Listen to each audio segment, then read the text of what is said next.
hoje é 29 de julho. É uma imensa honra receber o ministro Carlos Aires Brito nessa nossa live, que é uma live diferenciada. Estamos proporcionando esse momento super exclusivo com o ministro e uma maior interatividade. E eu pediria aqui também ao Mauro que explicasse um pouco, Mauro Costa, que é o nosso parceiro de comunicação, diretor da D2M Comunicação, explicasse um pouco como é que vai funcionar a nossa dinâmica, mas já adianto aqui que participam hoje como comitê debatedor o Beto Studat, Lauro Fiuza, Geraldo Luciano e Raul Amaral. No entanto, todos que enviarem perguntas aqui no chat vão poder participar, inclusive fazendo a pergunta oralmente. É só esse primeiro momento que nós vamos mutar os microfones, né? E depois nós vamos fazer uma rodada de perguntas do comitê debatedor e depois a gente vai liberando. Mas, Mauro, as suas explicações, por favor, e depois eu faço a apresentação aqui do currículo do ministro. Perfeito, Emília. Muito obrigado. Boa noite a todos. Boa noite, ministro. Grande satisfação estar com o senhor. Uma honra dividir esse momento aqui com tantas pessoas importantes e principalmente o senhor trazendo todo o seu conhecimento, né? Então, gente, eu queria passar essas orientações, reforçar um pouquinho as orientações técnicas para melhor condução e aproveitamento dessa nossa live. Como a Emília já falou, a gente vai pedir para todos nós mantermos, de preferência, as nossas câmeras de vídeo ligadas, mas que não desliguem os microfones, porque eles podem ser controlados remotamente pela empresa que vai conduzir a nossa transmissão. Se vocês puderem deixar, a gente vai fazer isso tudo de maneira remota, para evitar ficar mexendo nos microfones. Então, logo a seguir, os microfones todos vão ser mutados pela nossa produtora, exceto da Emília, nossa presidente, que vai fazer a apresentação do nosso convidado, o ministro Aires Brito, que fará a sua explanação na sequência. Mas, após esse momento inicial, nós vamos ter uma rodada de perguntas com os nossos debatedores, só que é muito importante que vocês, participantes, que quiserem já se colocar e se posicionar, nos enviem as perguntas logo pelo chat, porque nós vamos fazer uma curadoria e dentro do tempo que nós tivermos, até, obviamente, o tempo, o teto máximo do evento, nós vamos vamos chamar cada um de vocês para fazer a pergunta verbalmente, oralmente. A gente isso vai ser conduzido pela Emília, que vai fazer a condução, vai chamar a pessoa, e aí sim, os microfones, respectivamente, na hora da pergunta, vão ser ligados pela produtora. Então, é fundamental que as perguntas sejam mandadas pelo chat já durante o processo de condução do nosso evento. Não somente a gente avisar, é importante estar lá a pergunta no chat, tá bom? A ideia do Lead Ceará com esse formato é exatamente como a Emília bem colocou, viabilizar uma interação maior nesse nosso encontro, que é um encontro muito exclusivo, e a gente está vendo um encontro muito petit comité que nós estamos tendo com o nosso ministro Aires Brito. Então, Emília, a condução é toda sua, vamos para a nossa noite maravilhosa aqui de debates. Obrigada. Eu vou começar aqui pelo currículo, depois faço umas colocações e já emendo com a minha primeira pergunta, tá bem, ministro? Tá ótimo. Carlos Um abraço para o Mauro, especial. Pois não. Carlos Aires Brito nasceu em 18 de novembro de 1942, na cidade de Propriá, estado de Sergipe. Formado pela Faculdade de Direito da Universidade Federal de Sergipe, fez curso de pós-graduação em Direito Público e Privado nessa mesma faculdade, mestrado em Direito do Estado e doutorado em Direito Constitucional, ambos pela PUC São Paulo. Em Sergipe, exerceu cargos de procurador do Tribunal de Contas, consultor-geral do Estado e procurador-geral de Justiça, além de professor de Direito Administrativo e Constitucional da Faculdade de Direito da Universidade Federal de Sergipe e advogado militante. Integrou o Conselho Federal da OAB, sendo membro da Comissão de Constituição e Justiça do órgão por 2 períodos. Foi nomeado ministro do Supremo Tribunal Federal no ano de 2003 e foi presidente desta corte do Conselho Nacional de Justiça no período de 19 de abril a 16 de novembro de 2012, ano de sua aposentação. Foi ainda presidente do Tribunal Superior Eleitoral de 6 de maio de 2008 a 22 de abril de 2010. Escolhido como um dos 100 brasileiros mais influentes pela revista brasileira Época, nos anos de 2008, 2010 e 2012. No Supremo Tribunal Federal, foi relator de importantes ações, tais como a ação que reconheceu o direito de igualdade entre os pares homossexuais e casais heterossexuais, liberação das células troncos embrionárias para fins de pesquisa científica em terapia humana, proibição do nepotismo em todas as esferas do poder público, questão indígena, Raposa Serra do Sol, que reconheceu o direito dos índios ao formato demarcatório contínuo de suas terras, constitucionalidade da lei da ficha limpa, das cotas raciais e sociais, liberação da marcha da maconha, liberdade de imprensa e humor na televisão. Na presidência do Supremo Tribunal Federal, pautou a ação penal 470. É membro da Academia Sergipana de Letras, Academia Brasiliense de Letras, Academia de Letras de Brasília e da Academia Brasileira de Letras Jurídicas. Publicou as seguintes obras jurídicas: Jurisprudência Administrativa e Judicial em Matéria de Servidor, Interpretação e Aplicabilidade das Normas Constitucionais em parceria com Celso Ribeiro Bastos, o Perfil Constitucional da Licitação, Teoria da Constituição e o Humanismo como categoria constitucional. Publicou 6 livros de poemas. Eu não coloquei aqui os títulos, mas no finalzinho da nossa live eu vou trazer aqui uma surpresa que eu achei muito interessante na internet sobre a sua investida na área da cultura, da literatura. Atualmente é presidente do Conselho Superior do Instituto Inovare, membro consultivo do Instituto Palavra Aberta, professor dos cursos de mestrado e doutorado do Uniceub, o Centro Universitário de Brasília, presidente do Centro Brasileiro de Estudos Constitucionais, CEBEC, conferencista, consultor jurídico, advogado e parecerista. Bem, ministro, mais uma vez é uma grande honra tê-lo aqui. O tema de hoje, que nós acordamos, né, de tratar, é o Poder Judiciário e sua influência na segurança institucional e na estabilidade do país, que é algo que eu acho que está na pauta do Brasil hoje esse tema. Esse tema parece mais preocupante hoje, pois se agrava em função dos cenários nacional e mundial. Seria mais simples até perguntar sobre quanto estamos ameaçados na segurança institucional e na estabilidade e como o Poder Judiciário vem se posicionando. No entanto, nosso grupo aqui julgou que ficaria mais rico se trouxéssemos fatos recentes que vêm gerando um certo desconforto para que, à luz da sua experiência e da sua inteligência, possamos entender a volatilidade da situação.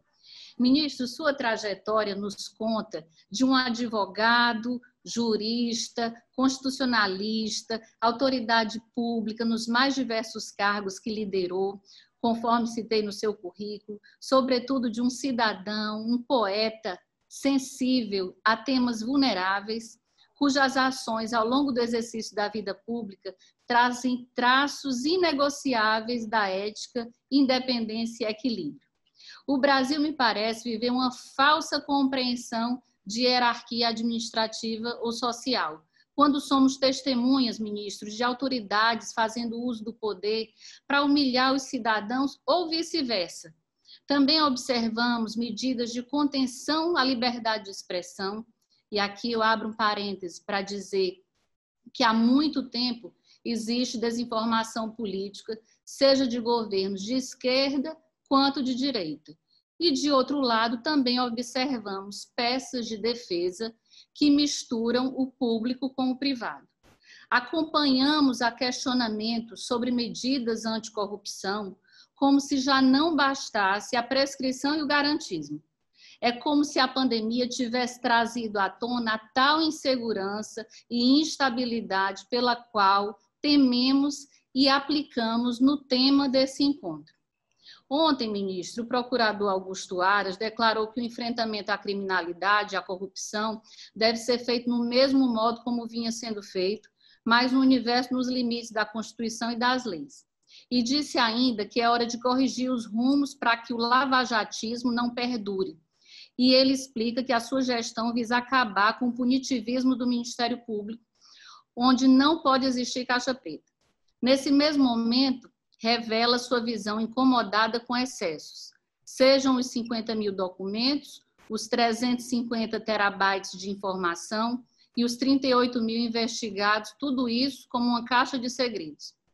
De outro lado, todas essas operações tiveram larga adesão da opinião pública, inclusive foram utilizadas como bandeira política, e talvez sejam no futuro breve. Sabemos que a memória do brasileiro é curta e não temos registro de período recente da história do Brasil sem ultrajes nos limites da constitucionalidade, como também hoje assistimos a uma virada de mesa que não difere muito em posturas, digamos, não republicanas. O senhor enfrentou o Mensalão e acompanha a evolução desses movimentos anticorrupção, Mensalão, Petrolão, Lava Jato. Então, eu peço que faça uma análise, para a gente iniciar aqui, do que deu certo e qual o caminho a evoluir, dado que parece ainda distante nos livrarmos dessa cultura da corrupção tão arraigada ao poder público. E não estou aqui falando somente do âmbito federal, não, ministro. Todos nós, cidadãos, das diversas regiões do Brasil, e o nosso Nordeste não é diferente, temos olhos para ler, ouvidos para escutar as mais absurdas histórias de corrupção nos municípios e estados brasileiros, o que nos leva a crer que nós precisamos ter boca também para declarar e coragem para enfrentar essas condenáveis atitudes. Então, desculpa aqui um pouco da minha indignação, mas o senhor está com a palavra. É muito bom. Há uma indignação justa, santa, como se dizia antigamente, né? Quando a gente percebe a persistência de condutas, né, dos setores mais favorecidos da sociedade e do próprio poder público, né, do setor público, quando o setor público incorre em desvios de finalidades e até por alguns agentes, em crimes da maior gravidade. E quem perder a capacidade de se indignar diante das malfeitorias, sobretudo as mais prejudiciais à estabilidade do país, até o bom conceito do país, interna e externamente, a autoestima de todos nós, como indivíduos e cidadãos brasileiros, e empresas brasileiras também, trabalhadores brasileiros. Quando a gente naturaliza, para usar de uma linguagem do ministro Barroso, Luiz Roberto Barroso, quando a gente naturaliza essas malfeitorias, perde o dom da indignação. Eu me lembro de uma frase de um pensador revolucionário russo, Bakunin, Mikhail Bakunin. Ele dizia: a coisa que eu mais prezo em mim e que a perder essa virtude subjetiva, eu prefiro morrer, é o dom da indignação. O dom da indignação. Então, quando nós assistimos à persistência, à renitência, né, da corrupção dita sistêmica, enquadrilhada, organizada, de colarinho branco, praticada pelos mais altos escalões, a partir dos mais altos escalões da República, quando nós assistimos a essa persistência, essa continuidade desse defeito de fabricação chamado corrupção serial, em série, quando nós perdemos esse dom da indignação, nós não estamos mais nos dando ao próprio respeito. Eu me lembro que Clarice Lispector dizia, num dom de indignação, num assomo de indignação, ela dizia: a verdadeira imoralidade é desistir de si mesmo. É um país desistir de si mesmo, dos rumos da decência, por exemplo, da justiça social, por exemplo, da democracia, por exemplo. E cada um de nós também entregar o jogo no primeiro tempo, como na música de Simone, né, conhecida, uma música até antiga. A ninguém é dado se desalentar, bater em retirada, baixar a cabeça, diante desses desvios seríssimos de conduta. Então, eu entendo, Emília Buarque, a sua indignação, o seu desabafo. Você falou muito em tom de desabafo, e que coisa boa. Mas eu estava dizendo, antes de você abrir oficialmente a sessão, a sala de debates aqui, que sempre nos pede um ponto de vista sobre a crise atual, que é multitudinária, não é uma crise econômica, é uma crise, antes de tudo, sanitária, começou por aí, que afeta a saúde de todo mundo, é em escala planetária, para mostrar sua gravidade em comum. É uma crise social, as populações mais empobrecidas materialmente, mais débeis economicamente, têm menos condições de se contaminar e menos condições de superar a contaminação. É uma crise social, crise de emprego, é uma crise de retração, né, do mercado, crise produtiva, crise econômica, crise social, crise sanitária, volto a dizer, crise política, né, os políticos batendo cabeça, as instâncias políticas nos dando a impressão de que falta chão nos pés de todos eles, de todas essas instâncias e da gente também, falta um ar nos pulmões da nossa capacidade de superar dificuldades. O que é mais? Falta uma luz, um norte, um luzeiro, né? Um caminho mais seguro a seguir. A crise é multitudinária. Parece que a gente desceu ao fundo do poço e me pedem sempre qual é a saída, qual a luz no fim do túnel, como sair desse poço. E eu digo, olha, o perigo mora ao lado, é toda essa crise, antagonizando muito o país, né?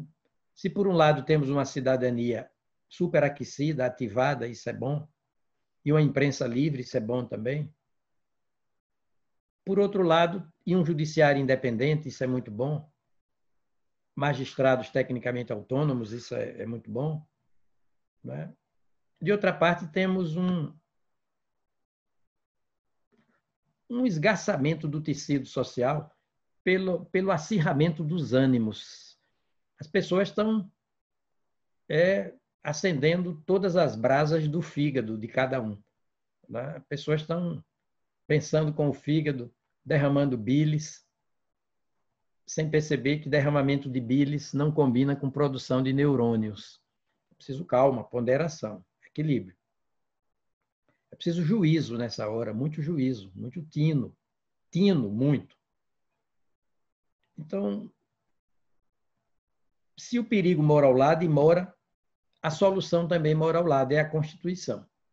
O meu, né, ponto de vista é uma vista a partir de um ponto, a partir de um critério. O meu critério é o mais legítimo de todos.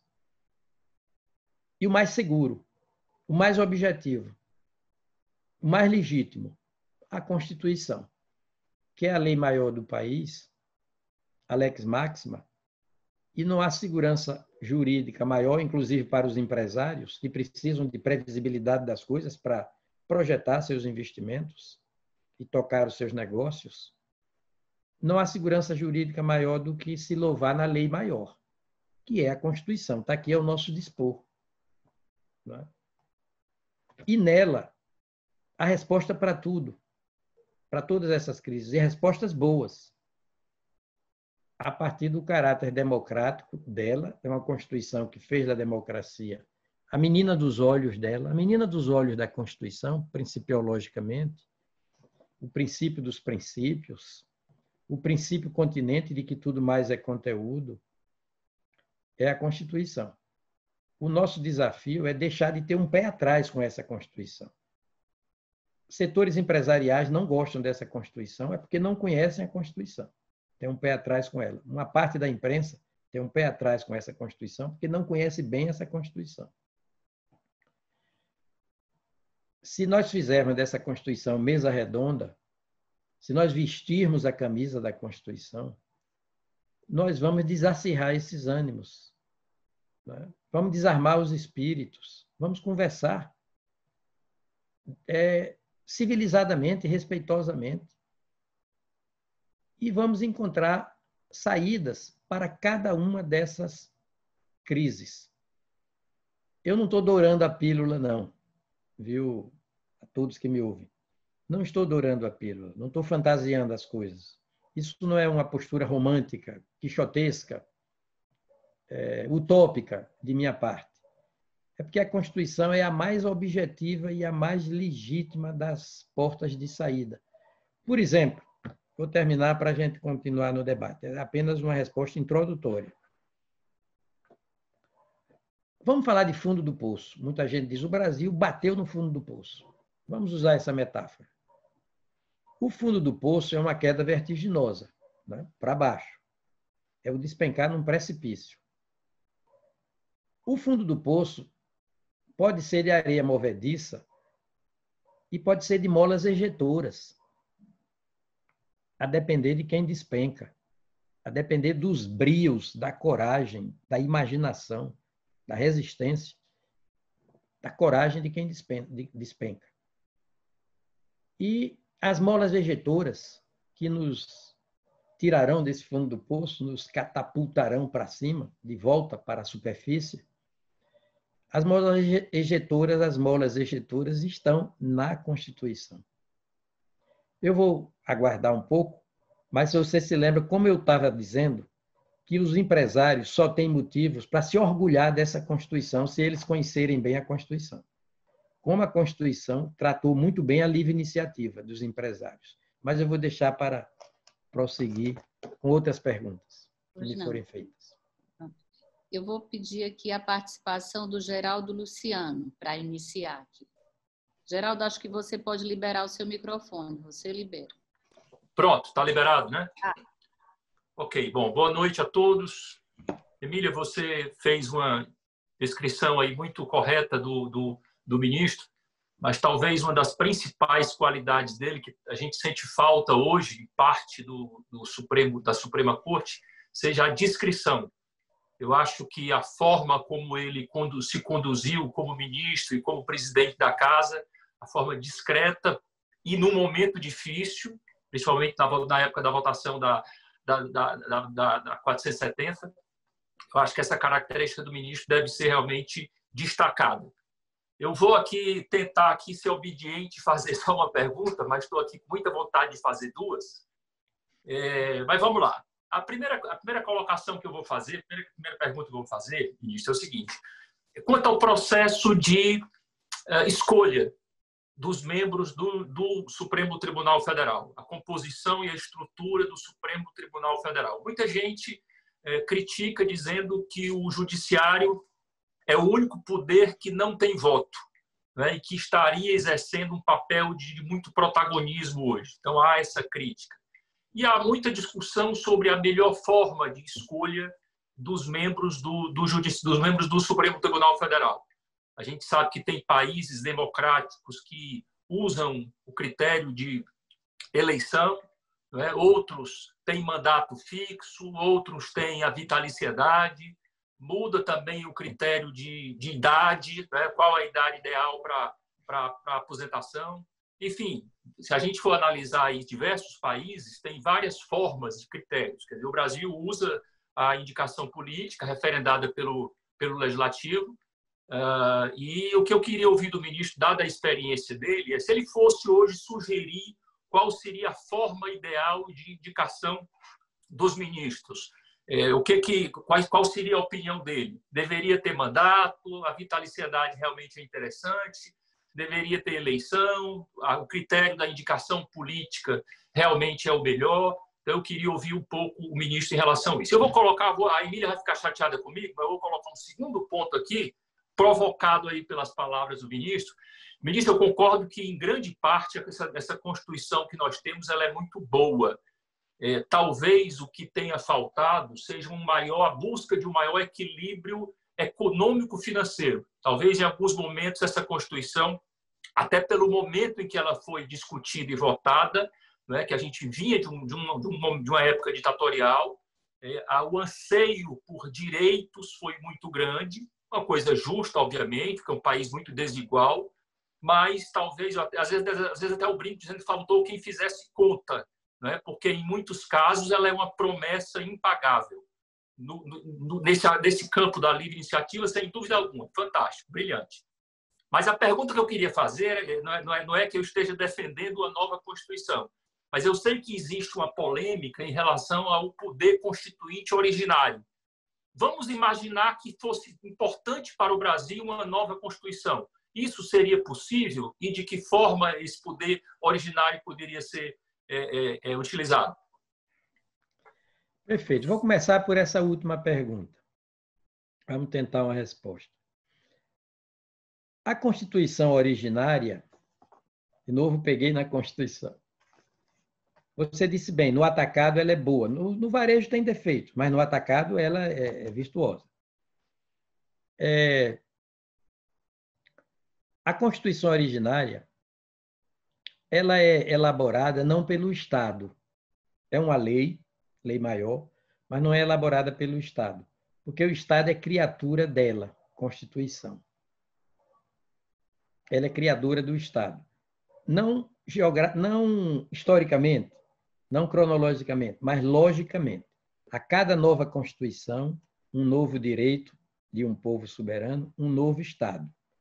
Tanto que ela dá nome ao Estado. Já foi, no início, era os Estados Unidos do Brasil, já foi Império do Brasil, Estados Unidos do Brasil, República do Brasil, atualmente é República Federativa do Brasil. Já foi Brasil, Constituição do Brasil, simplesmente. Já foi Brasil com Z, no Império, a partir da República Brasil com S. A Constituição é a única lei que não tem número. Essa já recebeu 106 emendas, mas é uma só Constituição, ela não tem número. Porque ela é a lei de todas as leis que o Estado faz. E a lei de todas as leis que o Estado faz, ela não é feita pelo Estado na sua redação originária. Ela é número único. É igual à nação. A nação é única. Nós já tivemos vários estados brasileiros, com vários nomes. A partir de Estado Imperial e Estado Republicano. Mas a nação brasileira é uma só. É como cada indivíduo. Cada indivíduo é único. Você, Geraldo, é número único. Você é mais do que número 1, número 2, número 3. Você é número único, ninguém é igual a você. Você é insimilar, absolutamente original. A nação é insimilar, é original. Cada nação é uma, exclusiva. Cada Constituição é uma, número único também. A nação é mais do que o Estado. Porque a nação é mais do que o povo até. Porque o povo é o povo de agora. Nós fazemos parte do povo, nós que estamos aqui. Estou vendo Mauro, estou vendo Raul, estou vendo Emília, você. E a nação é o povo de ontem, o povo de hoje e o povo de amanhã. Ela é tridimensional no tempo. Ela é atemporal. É igual a família da gente. Você vê na família da gente os contemporâneos, os pósteros e os ancestrais. Rui Barbosa dizia, nação é a família amplificada. Disse certo. Então, a nação é mais do que o Estado. Então, só ela tem o poder constituinte, Geraldo, que é o poder de constituir o Estado, o direito, uma nova ordem jurídica, um novo regime político. O poder constituinte é chamado redundantemente de originário, porque se ele é constituinte, já é originário. E o poder, quando dizem poder constituinte derivado, é um equívoco, não é uma ironia. Porque se é derivado é porque não é constituinte. Esse poder constituinte, só a nação o detém, o titulariza. Só a nação é senhora do poder constituinte. Porque é o poder de começar tudo de novo, de apagar a contabilidade jurídica de um povo e começar tudo de novo juridicamente. A Constituição é o início de toda estatalidade de um povo, um novo Estado, uma nova sociedade civil, juridicamente. E ela governa quem governa. Governa permanentemente quem governa transitoriamente. Veja que força tem a Constituição. Nela há uma governabilidade pública e há uma governança econômica. Governança não é pública, é privada, é econômica. Governabilidade não é econômica, é pública. Nela você tem todo o tracejamento da governabilidade no plano público, estatal, e da governança no plano privado, econômico. Conhecer bem a Constituição é um dever de cada um de nós. E os povos civilizados já vêm fazendo isso há muito tempo. Eles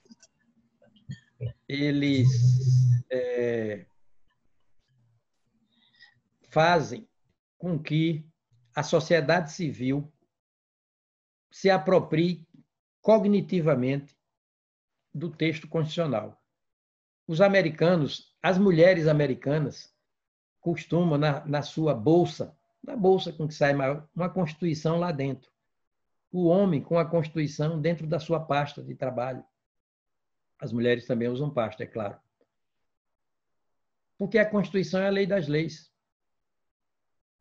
Bem, então o poder constituinte só se convoca quando a Constituição atual, vigente, entra em colapso cardíaco.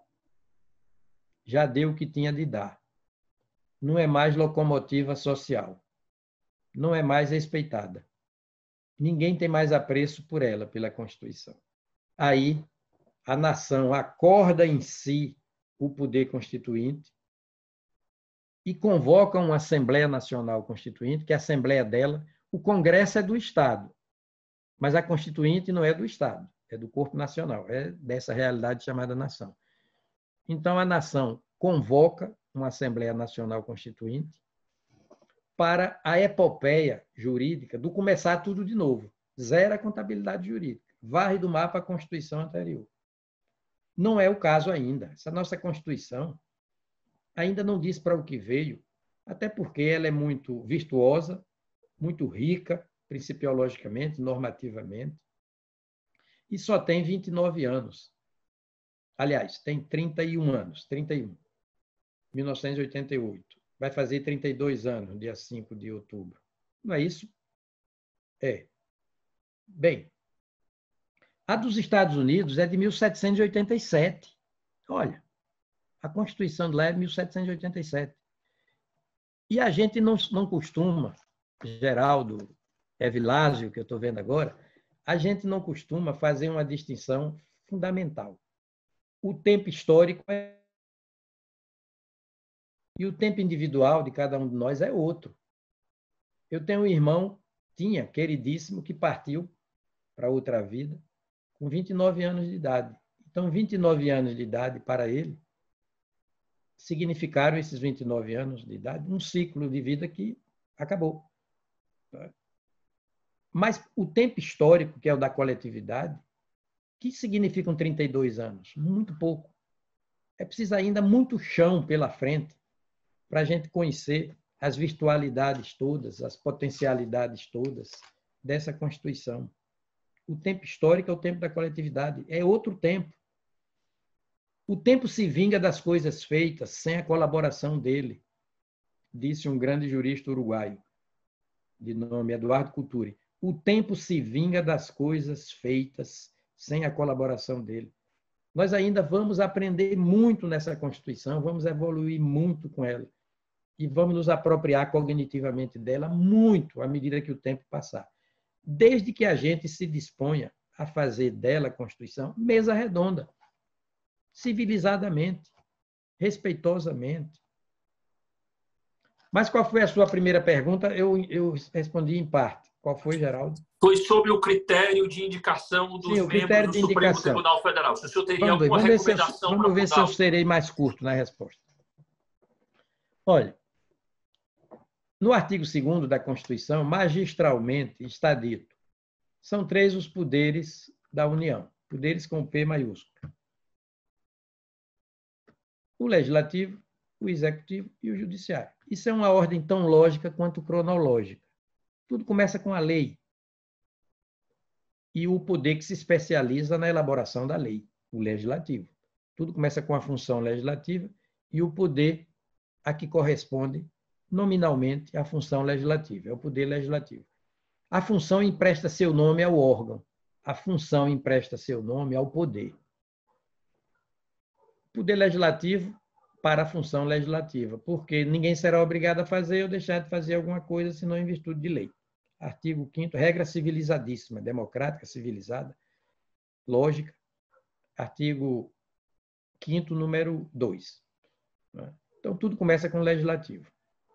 Passa pelo executivo. Poder executivo, porque desempenha a função executiva. Se especializa na função executiva, que é uma função de execução da lei. O executivo, com seu ministério todo, seus ministérios, suas autarquias, o executivo gravita em torno da lei. Ele baixa decretos e regulamentos para a fiel execução da lei. Agora, ambos não precisam de provocação, atuam ex officio, por impulso próprio. Ambos são de governo. O governo é exercido pelos dois.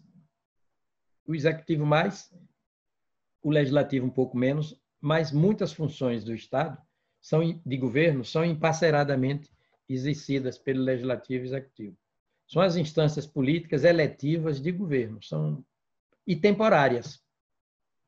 Você falou na temporariedade, e temporárias.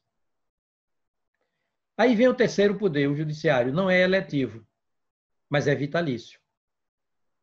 Não é governamental, não governa, mas impede o desgoverno. E, às vezes, quando impede o desgoverno, é mal interpretado, às vezes. E se diz, o judiciário está impedindo o governo de governar. Não, ele está impedindo o governo de entrar em desgoverno. Impedir o desgoverno não é impedir o governo. É preciso analisar bem criteriosamente, bem equilibradamente, bem tecnicamente as decisões do judiciário. Mas nenhum poder é maior do que o outro. Não há hierarquia entre os poderes. Não há sobrepoder nem subpoder. Não há. No plano dos fatos, a gente fala mais do executivo, porque o Brasil já foi imperial, já foi império. O único país das 3 Américas que teve governantes coroados, que foi monarquia. Só o Brasil fala português nas 3 Américas e só o Brasil teve imperadores. E isso deixa marcas. Até hoje você diz, o nosso presidencialismo é hiperatrofiado, o nosso presidencialismo é imperial. Até hoje você diz isso. E diz o chefe da nação. Não existe chefe da nação. Não existe. A nação não tem chefe. Não é? A gente diz, o primeiro magistrado da nação é o presidente da República. Não é. Não existe primeiro magistrado da nação. O presidente da República não é. Mas é como nós já fomos monarquia, na cabeça da gente, isso ainda funciona. O autoritarismo monárquico ainda funciona. A concentração de poder monárquico ainda funciona. Bem, não há poder maior nem poder menor. Não existe poder moderador, conciliador dos outros. Não. É cada qual no seu quadrado normativo. O legislativo legisla, o executivo executa, o judiciário estabiliza as relações conflituosas, decidindo por último. É o poder extremo, não as Forças Armadas, até porque não é poder. E quem decide por último é um poder desarmado, tem que ser desarmado. Só o judiciário é desarmado, os outros são armados. O legislativo tem sua polícia interna no Senado, tem na Câmara, o executivo chefia as Forças Armadas, o judiciário é desarmado. Para que o judiciário, porque fala por último, erre o menos possível, é cercado de cautelas que não são exigidas para os outros. Por exemplo, você não exige de um parlamentar, mesmo um senador, que tenha nível superior, que tenha tantos anos de experiência profissional, é preciso ter a idade mínima de 35 anos. Mas não tem limite de idade máxima. Não é? Quem faz a lei, o legislativo, não precisa ter formatura em direito, não precisa ser profissional do direito, não precisa ser teórico do direito. Quem faz o direito não é versado em direito, não é profissional do direito. Mas o judiciário é versado em direito. Tem que ter formatura em direito, em todas as instâncias. E ainda se exige do ministro do Supremo notabilidade do saber. Os deputados e senadores são notórios, são afamados. Notabilidade é outra coisa. É preciso ser um expoente. É preciso ser primos inter pares, altamente qualificado tecnicamente. E quem vai avaliar isso é quem nomeia o chefe do Poder Executivo. E quem escrutina, quem avalia, quem argue, quem sabatina é o Senado Federal. O de que precisamos é uma sociedade mais exigente, uma cidadania ainda mais ativada, para não deixar o presidente nomear qualquer um. Nomear uma pessoa simplesmente por amizade, ou por conhecimento pessoal ou familiar, ou por identidade ideológica. Não é só isso. Isso não é tudo. Se exige muito mais. É preciso espírito público, é preciso qualificação científica para o exercício do cargo e uma demonstração na vida de independência, de modo emancipado de pensar. E o Senado cobrar, fazer exigir, cobrar, ser duro, ser preciso, criterioso na arguição. Bem, eu termino dizendo que o judiciário, como fala por último, como não é eleito, é um poder que não é eleito, ele tem que se legitimar não pela voz da urna, não pela vontade eleitoral do país, não pela pia batismal do voto, não. Ele tem que se legitimar pela sua fidelidade ao cargo do ponto de vista técnico, independência política e autonomia técnica, pela qualificação superior nesse sentido de preparo profissional e vocação de toda uma vida para exercer essa função judicante. E aí, eu entendo, Geraldo, que a vitaliciedade serve para o membro do judiciário decidir com autonomia, ser emancipado mentalmente, não ser subserviente, não pagar com a toga, não agradecer com a toga aos poderes políticos responsáveis pela sua indicação e nomeação. Ainda entendo que o modelo é bom. O nosso modelo é o americano, é o norte-americano, e lá é assim. E o nosso tem uma vantagem para o deles. É igualzinho ao deles, com uma vantagem para a gente. O presidente da República lá nomeia o presidente do Supremo. De lá. E aqui não. É eleição interna, é autogoverno. Aqui é mais aperfeiçoado do que lá. Bem, vamos prosseguir no debate. Obrigado, ministro. Obrigado. Obrigada, Geraldo. Agora gostaria de chamar aqui a participação do Lauro Fiuza.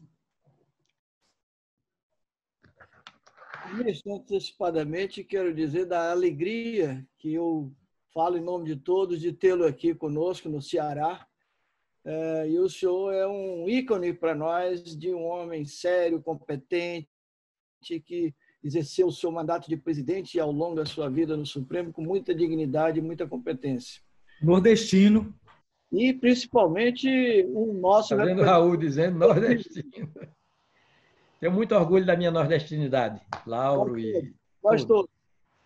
Mas, ministro, esse ponto levantado, eu tomo a liberdade de não concordar totalmente, porque o que eu sinto no meio empresariado e nos meios que a gente circula, um verdadeiro desencanto hoje com o Supremo. Quer dizer, decisões monocráticas, que no passado não era assim, as decisões eram do colegiado, e um desencanto pela confusão existente hoje entre os três poderes. Quer dizer, hoje não tem mais essa regra. Eu não sei se estão respeitando a Constituição ou se a Constituição está no fundo da gaveta hoje. Mas nós estamos perdidos, nós estamos desiludidos. A gente não vê aquela áurea que tinha o Supremo como entidade máxima de decisões que todos nós acatávamos.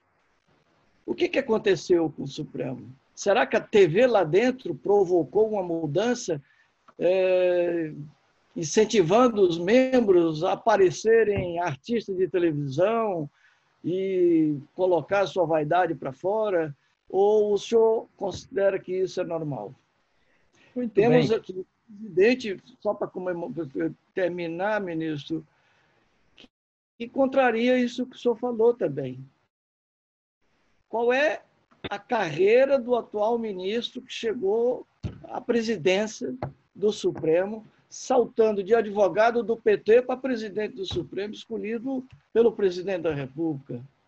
E um jovem, sem nenhuma experiência passada, não foi juiz, não trilhou essa carreira que o senhor citou. Por favor, gostaria de ouvir disso. Epa, pergunta boa. Instigante. Olha, nós não devemos ter duas caras jamais. Mas devemos ter um novo par de olhos sempre. Um novo par de olhos sempre. Duas caras jamais. Porque a vida é cambiante, não é? É dinâmica. Heráclito dizia, nasceu no ano de 540 a.C., o grego.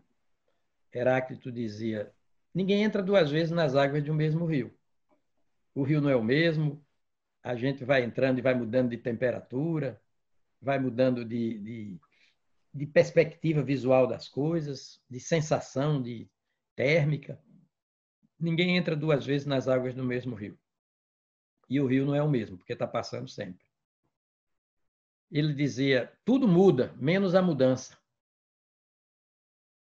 Ele dizia, só o impermanente é que é permanente. Olha, só o impermanente é que é permanente. No Supremo, diante dessa Constituição, que tem apenas 31 anos,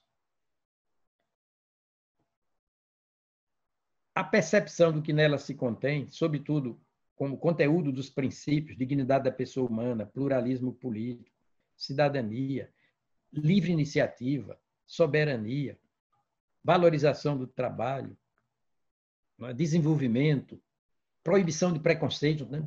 Erradicação da miséria, da pobreza e da marginalidade, encurtamento de distâncias sociais.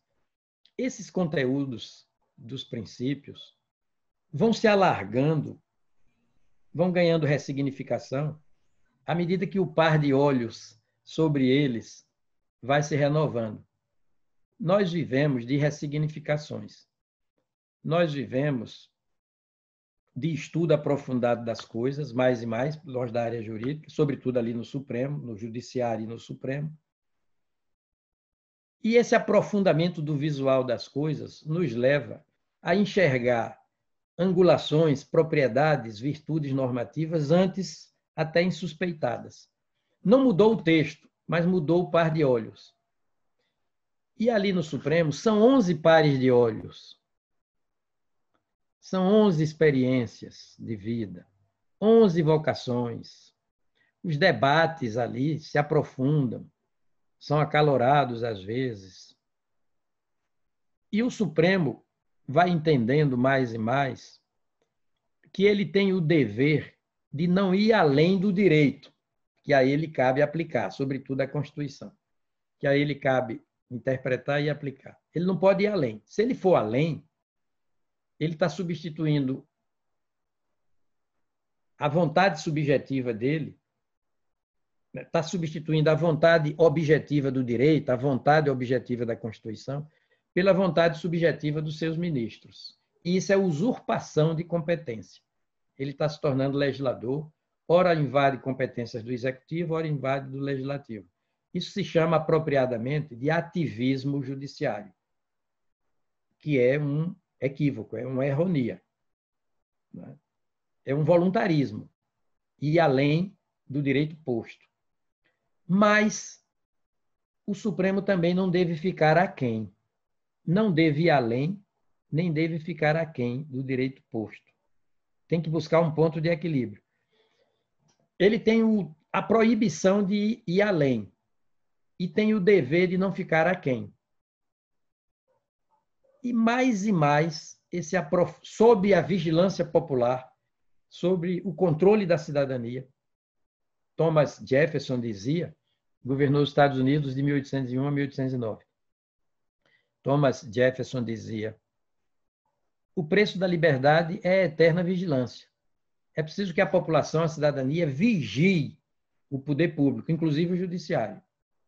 Chegue nos calcanhares, mais e mais. a Constituição não admite a cultura, como regra geral, a cultura do bastidor nas coisas do poder, a cultura da coxia, a cultura do camarim. Ela canoniza, excomunga essa cultura do bastidor e canoniza a cultura do sol a pino. Um ministro da Suprema Corte norte-americana, ainda para citar os americanos ainda uma vez, chamado Louis Brandeis, em 1943, acho que foi aí, ele disse que, em última análise, que nas coisas do poder, o melhor desinfetante é a luz do sol. É o poder visível, o poder desnudo. Isso se chama hoje transparência. Norberto Bobbio dizia, o italiano notável, jurista, foi senador da República de lá. Lá tem a figura do senador vitalício. Ele foi senador vitalício. Norberto Bobbio dizia: governo democrático é o governo do poder público, em público, perante o público. Então, hoje o Supremo atua, daí a sua pergunta, Lauro, perante o público, com toda notoriedade, toda visibilidade, toda cobrança social. Ele é obrigado a requintar, sofisticar, né, nas suas decisões, nas suas análises, porque ele tem contas a prestar à população, não para cortejar a opinião pública, não é para cortejar, não é para ficar refém da opinião pública. Ele não precisa da opinião pública para continuar, é vitalício, cada ministro é vitalício. Não há renovação a cada 4 anos, como sucede com os deputados, e a cada 8 anos com os senadores. Tem a garantia, a prerrogativa da vitaliciedade. Ele não precisa cortejar a opinião pública, não precisa jogar para a plateia, mas ele precisa dar satisfações à opinião pública para que a causa se resolva no papel, nos autos, o conflito termine ali nos autos e termine na vida também. E termine no cotidiano. Não adianta você resolver o dissenso, o litígio, a controvérsia, a contenda nos autos, não convence ninguém, e o dissenso, tudo isso, essa queda de braço, esse cabo de guerra, prossegue no plano dos fatos, instabilizando a sociedade. E o judiciário é quem estabiliza as relações sociais. Ele é um poder resolutivo, ele resolve os conflitos, ele pacifica a sociedade. E, à medida que o tempo passa, o Supremo vai aguçando o seu par de olhos. Na verdade, lá são 11 pares de olhos. E quando o Supremo decide, olha Emília, Emília falou das causas em que eu fui relator, as mais importantes. As mais conhecidas. E essa decisão sobre união homoafetiva, união estável, reconhecimento da união estável e até do casamento civil entre pessoas do mesmo sexo, recebeu no ano de 2018, em dezembro, um prêmio da ONU. Sabem qual foi o prêmio? Patrimônio Documental da Humanidade. Eu tenho para mim que foi a primeira vez que a ONU, pela Unesco, premiou uma Suprema Corte no mundo, considerando a decisão dela como patrimônio documental da humanidade. Mas eu fui muito criticado como relator, dizendo que eu inventei, como se eu praticasse ali uma alquimia interpretativa, um trabalho de prestidigitação, enganei todo mundo. E os ministros que me acompanharam. Aliás, foi por unanimidade a decisão. Unanimidade. Por isso que Humberto Eco disse: as pessoas não leem o mesmo texto e não leem os mesmos fatos. Porque todo mundo é original no modo de interpretar as coisas, de ver as coisas. Então, o Supremo, você falou do monocratismo, falou bem. Quando a relação, a fase histórica, a quadra histórica, é de muito tensionamento social, muito estresse coletivo, muito nervo exposto nas relações entre os poderes, quando a fase é assim caracterizada por esse esgarçamento, né, por esse fla-flu entre os poderes, o monocratismo deve ceder, embora o regimento interno e o Código de Processo também possibilite isso, quando, diante de casos em que a fumaça de bom direito, ou seja, o direito postulado e que se pretende concedido monocraticamente, cautelarmente, liminarmente, ele é vistoso, é visível. Nós chamamos isso primo ictu oculi. Você vê que aquele direito é robusto, é substantivo, é protuberante, vou falar assim numa linguagem coloquial, e há um risco de um dano irreparável se você monocraticamente não conceder, não deferir aquela postulação em caráter liminar, embora o regimento permita, sobretudo ele. Nessa hora, é prudente homenagear o princípio da colegialidade, o princípio da unidade do tribunal. Porque o tribunal, decidindo colegiadamente, tem muito mais condições de evitar erro e de acertar tecnicamente a decisão. Eu concordo com você. A fase não é de decisões monocráticas. Deve ser, na medida do possível, é preciso ser deferente para com os outros dois poderes, quando a decisão implicar desfazimento de atos dos outros dois poderes. Não é que não se possa, não. É válida a decisão monocrática. Mas a quadra histórica não favorece esse tipo de decisão. Eu concordo com a crítica. Nesse momento, sim. Bem, vamos prosseguir nas perguntas, né? Vamos sim. Beto Studart, por favor. Ô, ministro, um prazer grande.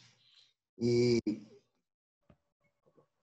revelo para o senhor até a minha saudade do passado, onde a gente encontrava no Supremo Tribunal razões da nossa para seguirmos o seu exemplo, o exemplo do tribunal como um todo. E o senhor fez parte disso. E agora, na sua palestra, depois da indignação tão bem demonstrada pela Emília, pelo Laurinho, o Geraldo abordou mais um aspecto técnico, a gente é insultado pelo senhor para que a gente continue com o dom da indignação. É só assim a gente pode fazer alguma coisa e corrigir o futuro. E o senhor fala sobre a corrupção sistêmica, a corrupção serial.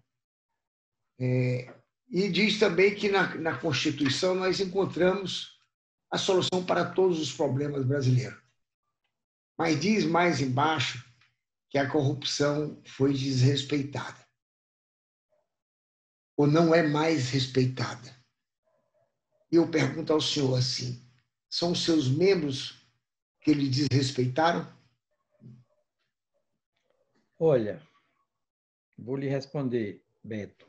Muito gosto. A Constituição, ela combate eficazmente, tenazmente, com toda severidade, a corrupção, a improbidade administrativa, a imoralidade governamental e administrativa. São muitas as passagens em que a Constituição demonstra esse compromisso firme com a ética na vida pública. Você vai para o artigo 37, cabeça, e lá está escrito, está grafado, né? A administração pública, direta e indireta, de qualquer dos poderes, de qualquer pessoa federada, obedecerá a 5 princípios explícitos, pela ordem: legalidade, impessoalidade, moralidade. Olha, impessoalidade, moralidade, publicidade e eficiência. Moralidade é qualidade do que é moral. Moral tem a ver com caráter, com decência. Tem a ver com honestidade. Aí, vai para o artigo 5º, número 72, e diz que qualquer pessoa 72, 73, é parte legítima, qualquer cidadão, para propor ação popular em defesa, aí vem os objetivos, moralidade administrativa. Você vai para o artigo 15, a Constituição diz que é causa de perda ou suspensão dos direitos políticos a improbidade administrativa. Você vai para o artigo 85, número 6, eu acho, ou número 5. Diz que é crime de responsabilidade, legitimador do impeachment do presidente da República, que atentar contra a Constituição e, especialmente, contra a probidade na administração.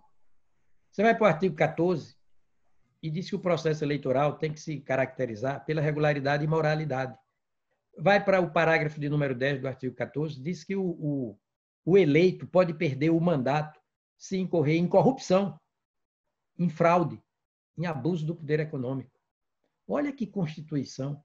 Vai para o artigo, parágrafo 4º do artigo 37. Atentem bem para isso, meus amigos. A legenda é esta. A dicção é esta. Os atos de improbidade administrativa, improbidade é um atentado à moralidade. Um dos conteúdos da moralidade é a probidade. Outro é a boa-fé. Outro é a lealdade. Outro é o decoro. A Constituição fala de todos esses conteúdos da moralidade. E diz, os atos de improbidade administrativa importarão perda da função pública, suspensão dos direitos políticos, indisponibilidade dos bens, ressarcimento ao erário, sem prejuízo da ação penal cabível. Olha que Constituição. Porque a Constituição, ali no artigo 37, diz o seguinte: não interessa quem governa, não interessa quem administra, interessa como se administra, interessa como se governa. O como é mais importante do que o quem. O como é que legitima. É preciso aplicar a lei antes de tudo, mas não basta só aplicar a lei. É preciso aplicar a lei por um modo impessoal. Daí proibição de nepotismo. É preciso aplicar a lei por um modo moral, ético. É preciso aplicar a lei por um modo público, transparente. É preciso aplicar a lei por um modo eficiente, qualificado, que prime pela excelência, porque o público, o povo merece o melhor da ação administrativa e da ação governamental. A mesma coisa quando você vai para o artigo 177 sobre os empresários. Olha o que está dito ali, que a ordem econômica tem por base a valorização do trabalho humano, disse muito bem, seja o autônomo, seja o assalariado, e a livre iniciativa, tem por fim assegurar a todos existência digna, materialmente digna. Ninguém perde se ninguém perde, todos ganham se todos ganham. Quanto maior o mercado de consumo, melhor para os empresários. Quanto mais ajustada a riqueza do país. O país é a 7ª economia do mundo, a 8ª economia do mundo. O país é rico, objetivamente rico. Mas quando vai para o nível de renda da população, o IDH da população, o Brasil vai lá para 80º lugar, por aí. Quer dizer, é um país paradoxal, um país rico de população pobre. Aí diz, conforme os ditames da justiça social, e os seguintes princípios. São princípios civilizados, culturalmente, humanísticos filosoficamente e democráticos politicamente. Quais são os princípios regentes da atividade dos empresários? Soberania nacional, propriedade privada, função social da propriedade, livre concorrência. Os empresários são vocacionados para a produção, mas eles precisam da concorrência para se estimular, se tornar criativos. Busca do pleno emprego, defesa do meio ambiente, defesa do consumidor, encurtamento de distâncias sociais e regionais. E olhe que norma de democratização do capital, uma norma espetacular, que é retomada pelo artigo 179. Tratamento favorecido para as empresas de pequeno porte. E o 179 diz de pequeno e as microempresas. Não é uma regra de democratização do capital? Democracia interna. Bobbio dizia, democracia é prestígio das bases e limitação das cúpulas. Economicamente, limitação dos miliardários e favorecimento dos que estão na base, dos micro e pequenos, até porque são eles que dão mais emprego. À luz da Constituição, não existe, os economistas precisam, com todas as vênias, é modificar um pouco sua linguagem. Não existe no Brasil uma singela economia de mercado. Não é. No Brasil existe uma economia social de mercado. À luz da Constituição é isso, a economia social de mercado, que é uma beleza, porque é bom para todos. É filosofia da abundância. Todos ganham se todos ganham. E não existe capitalismo no Brasil. Não existe. O nosso regime não é o capitalista. O regime é capitalismo social. Tem nada a ver com comunismo, tem nada a ver com socialismo. É capitalismo social.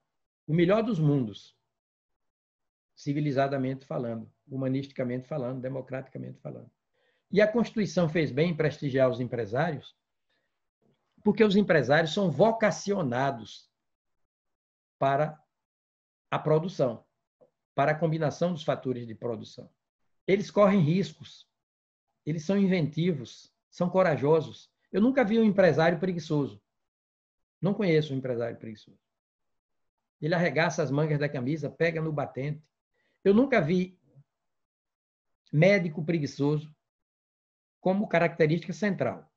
Advogado preguiçoso e empresário preguiçoso. Nunca vi. Os empresários têm na livre iniciativa um direito fundamental, porque se você retirar dos empresários a livre iniciativa, a possibilidade de explorar as atividades econômicas livremente, claro que com algumas regras de conciliação com interesses coletivos, se você retirar dos empresários a sua vocação, eles deixam de ser seres humanos, eles só se sentem seres humanos com esse direito fundamental, a livre iniciativa. É fundamental, quando a Constituição diz direito fundamental, e você falou há pouco, acho que foi Mauro, que a Constituição concedeu muitos direitos, né, por causa do período de ditadura, etc. Quando a Constituição fala de direito fundamental, é porque esse direito, por exemplo, liberdade de expressão, liberdade de iniciativa econômica, liberdade de locomoção, inviolabilidade de domicílio, liberdade de pensamento, liberdade de informação, liberdade de associação. Quando a Constituição chama de fundamental, viu, Emília? É porque o direito fundamenta a personalidade da gente. Só há seres humanos no gozo desses direitos. Sem o direito fundamental, a personalidade da gente se esboroa, se desmilingue. Emília passa a ser subpessoa, subindivíduo, subcidadã. Porque esses direitos elementarizam a personalidade humana. Sem eles não há personalidade. Se você negar aos empresários o direito de ser empresários, é a maior das violências contra ele, porque isso é mais do que uma disfunção, é uma desnaturação, é uma conspurcação da natureza, da vocação empresarial, que deve ser louvada, a ponto de a Constituição dizer, no parágrafo único do artigo 170, que a atividade econômica não é do Estado, é dos particulares. São eles que titularizam, os senhores da atividade econômica são os particulares. No artigo 173 diz que o Estado pode exercer atividade econômica, desde que por lei, ou a lei, que por lei, a atividade seja de relevante interesse coletivo ou um imperativo de segurança nacional. Fora disso, quem entra no campo das atividades econômicas, quem é o dono da bola, quem é do ramo, quem sabe jogar, é o empresário. Está dito isso na Constituição. Agora, o empresário com responsabilidade social, o empresário com responsabilidade. Não há desenvolvimento, por exemplo, sem meio ambiente. Outro dia eu vi uma altíssima, no plano hierárquico, autoridade brasileira dizer, outro dia, não, o desenvolvimento não é incompatível com o meio ambiente. Não é isso que a Constituição diz. Diz muito mais. Diz não há desenvolvimento sem meio ambiente ecologicamente equilibrado. Por exemplo, é preciso entupir o coração de gelo para ver o fogaréu da floresta amazônica indiferentemente. Indiferentemente. O meio ambiente ecologicamente equilibrado é um valor planetário. É um bem da vida. E é elemento conceitual do desenvolvimento. Mas não sou eu que estou dizendo isso, eu estou dizendo com minhas palavras. Isso está na Constituição. com outras palavras, claro. É por isso que eu digo, vamos deixar de ter pé atrás com essa Constituição. Vamos fazer dessa Constituição um ativo econômico, segurança econômica, um ativo cultural. Quando os governantes adotarem políticas públicas de costas para essa Constituição, os próprios empresários dizerem Constituição nele, no presidente, em quem quer que seja, nos ministros, em quem quer que seja. Não é? Eu gosto muito do encontro com os empresários, porque, primeiro, eu entendo que não há desenvolvimento econômico sem empresário, assim como não há desenvolvimento sem meio ambiente ecologicamente equilibrado. Então, eu falo dos empresários com essa admiração toda, e olhe que eu não sou empresário. Não sou. Eu sou um profissional do direito, um estudioso do direito, um teórico do direito, um parecerista, um escritor. Eu não tenho vocação empresarial, mas eu tenho a maior admiração por quem tem vocação empresarial, correndo riscos. Eles são empreendedores, são hiperativos, são corajosos, são inventivos. Eu bato palmas para os empresários. Agora, é claro que a Constituição diz, olha, não dá para dominar o mercado, não dá para aumentar arbitrariamente os lucros, não é? Não dá para incidir em abuso do poder econômico, não dá para financiar a campanha eleitoral. Aí a Constituição está certa. Está certíssima. Falei demais de novo. Me alonguei na resposta. Nós vamos aqui para a participação do Raul Amaral, já está pertinho do fim do nosso tempo, mas o senhor fica mais um pouquinho para participar aqui, para responder o Raul Amaral, não é isso, ministro? Fico, estou à vontade, à disposição de vocês. Eu estou hoje à disposição de vocês. Oh, muito obrigada. Bom, ministro, eu explico o tamanho carinho e admiração que eu tenho pelo senhor, porque a sua foi inspirado no senhor que eu decidi fazer minha pós-graduação em Administrativo e Constitucional em Lisboa. E foi justamente daí tanto carinho e daí tanta admiração, né? Não só, eu também queria mandar lembranças para a Adriele, nossa, que me recebe com tanta paciência, né? Eu ainda vou conseguir. Obrigado, Raul. Vou dizer isso a ela. Sim. E, ministro, aqui nós temos tanta admiração que a gente percebe que o senhor acolhe as nossas inteligências e as nossas burrices da mesma forma, entendeu? Com muito carinho e muito amor, né? Então, isso aí nos deixa muito à vontade. Mas eu aprendo muito com vocês, pode acreditar, Raul. Aprendo muito. Me coube aqui, ministro, assim, ressuscitar temas atuais de discussão do Supremo. Talvez muitas das indignações que o senhor viu aqui, ela decorre de uma sensação ainda do leigo em direito, a sensação de que determinados ministros decidem hoje, às vezes, na verdade, desencontro dos princípios constitucionais. E a gente vê isso muito claramente quando, por exemplo, se nota ministros interferindo e destronando méritos administrativos de decisões que são próprias da administração pública, como a eleição de cargos e a eleição de funcionários próprios do mérito administrativo. A gente vê também, né, uma discrepância advinda, com todo o respeito que eu tenho pelo decano do Supremo Tribunal Federal, mas quando ele convoca os seus depoentes em condução coercitiva, se for o caso abaixo de vara. Então, situações como essa trazem para a gente, na verdade, um desencanto.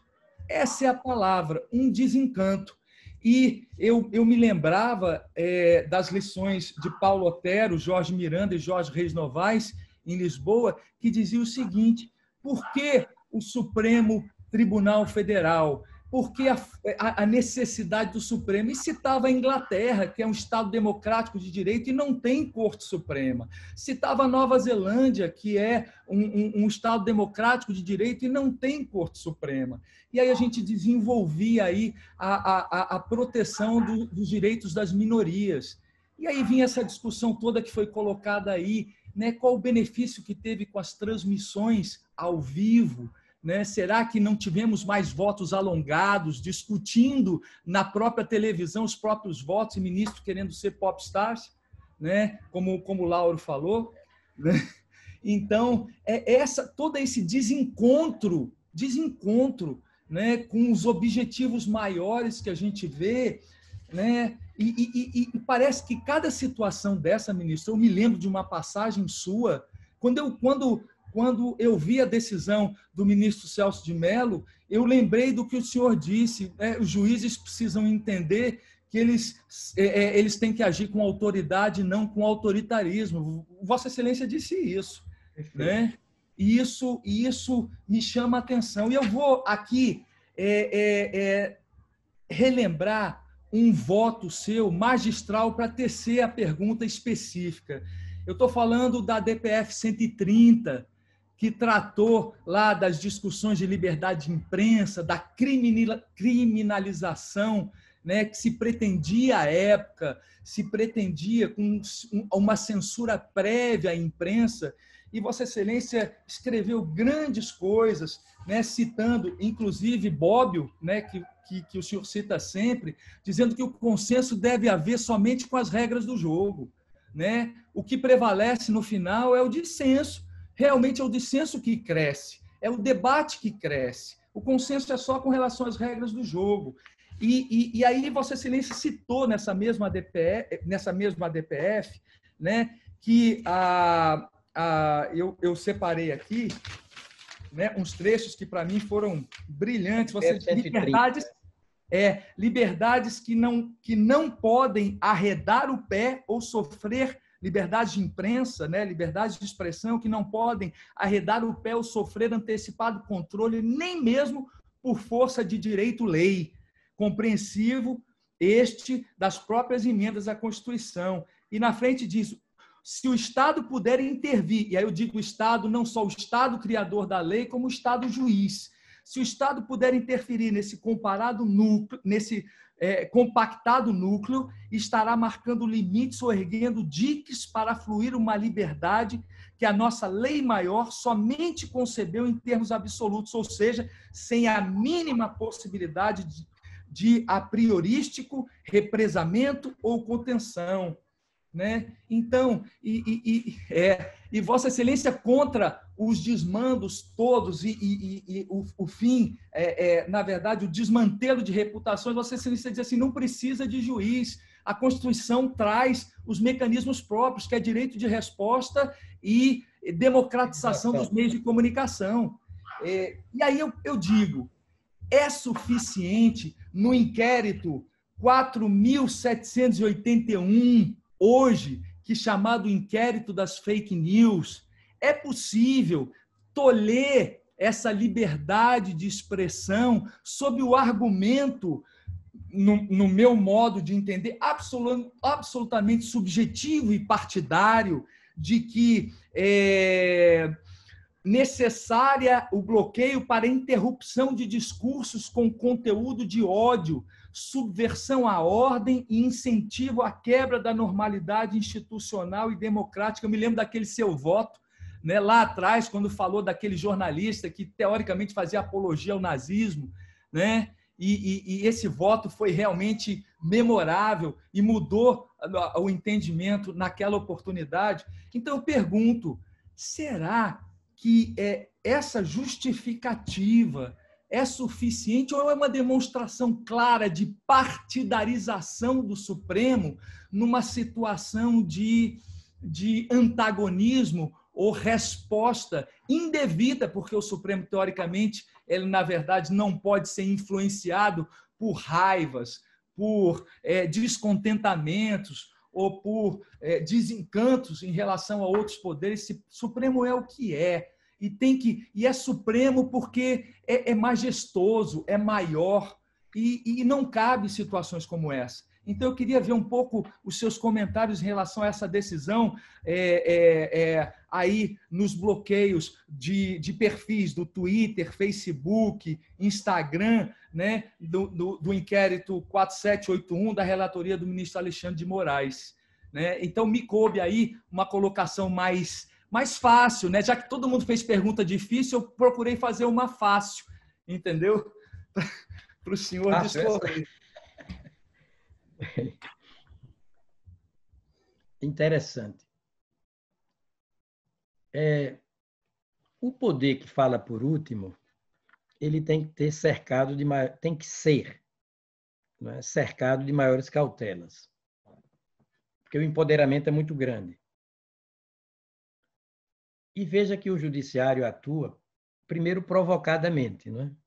Ele atua no âmbito de um sistema de justiça, que é mais do que poder judiciário, de que fazem parte o Ministério Público, a advocacia privada, a defensoria pública, a polícia judiciária. O judiciário atua no âmbito desse sistema e provocado por esse sistema, impulsionado por um dos órgãos desse sistema. A exceção, a súmula vinculante, que o Supremo pode, de ofício, editar e modificar, revogar súmulas vinculantes.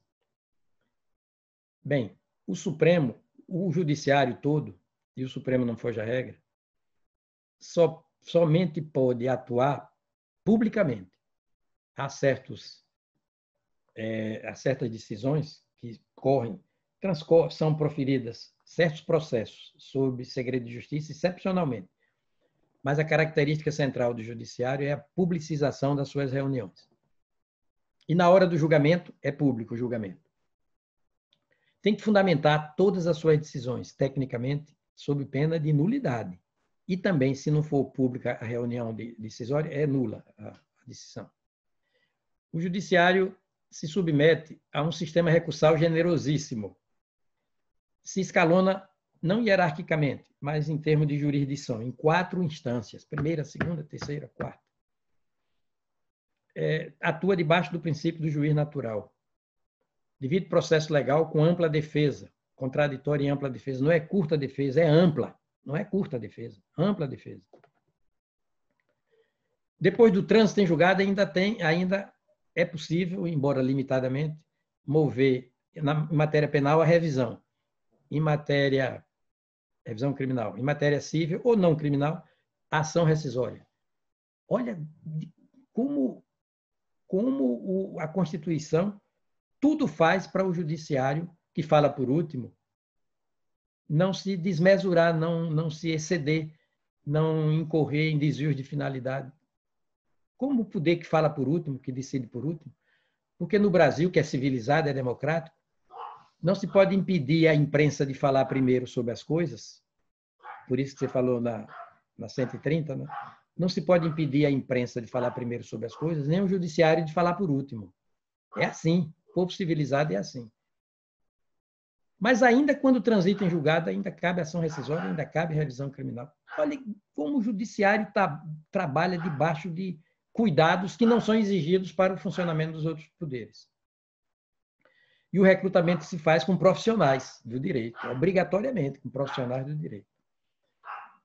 Agora, você disse bem, às vezes a notoriedade, aqui e ali, não quero falar do Supremo, absolutamente, nem dos tribunais superiores, mas em outras instâncias, às vezes a notoriedade sobe a cabeça, até do notável. O notável não se dá bem com a notoriedade. Como certas instituições, empoderadas pela Constituição, com toda a lógica, toda a lucidez da Constituição, também essas instituições parece que não administram bem o próprio empoderamento. Parece que o empoderamento sobe um pouco a cabeça.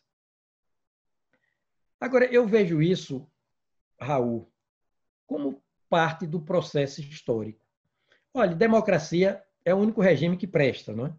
Democracia só é radical numa coisa. Democracia é o regime do pluralismo ideológico, filosófico, partidário, religioso, mas é radical numa coisa, não admite alternativa. Não admite alternativa, porque a alternativa à democracia é a ditadura. E ditadura é alternativa? É barbárie, não é? Mas democracia, que nos qualifica tanto, nos civiliza tanto, nos humaniza tanto, nos politiza tanto, abre tanto as nossas coordenadas mentais, ela nos descoloniza mentalmente, nos emancipa mentalmente, mas a democracia não vence por nocaute, viu, Emília? Democracia não vence por nocaute, porque ela é um processo, como tudo mais na vida. Ela vence por acúmulo de pontos. Agora, é preciso que ela bata mais do que apanhe, porque senão ela vai perder também por acúmulo de pontos. Na contagem dos pontos, ela vai perder. Ela tem batido mais do que apanhado. Há muita evolução no Brasil de hoje, muita evolução. Claro que a internet tem agudizado as coisas, porque há um empoderamento muito grande da internet, muito grande. Nós não sabemos ainda, planetariamente, administrar esse empoderamento chamado internet. Você se inteira das coisas, faz pesquisas, anotações, conversas, busca informações, tão instantaneamente, quanto planetariamente, quanto ilimitadamente, do ponto de vista material. Olha que empoderamento da gente. Mas há muitos desvios. Humberto Eco também dizia, a internet dá vez aos imbecis. Mas não pode deixar. É assim mesmo. Você veja as fake news. O que são fake news? Aí você diz, literalmente, notícias falsas. Elas são inverdades sabidas. Inverdades sabidas. E ainda assim disparadas massivamente. Né?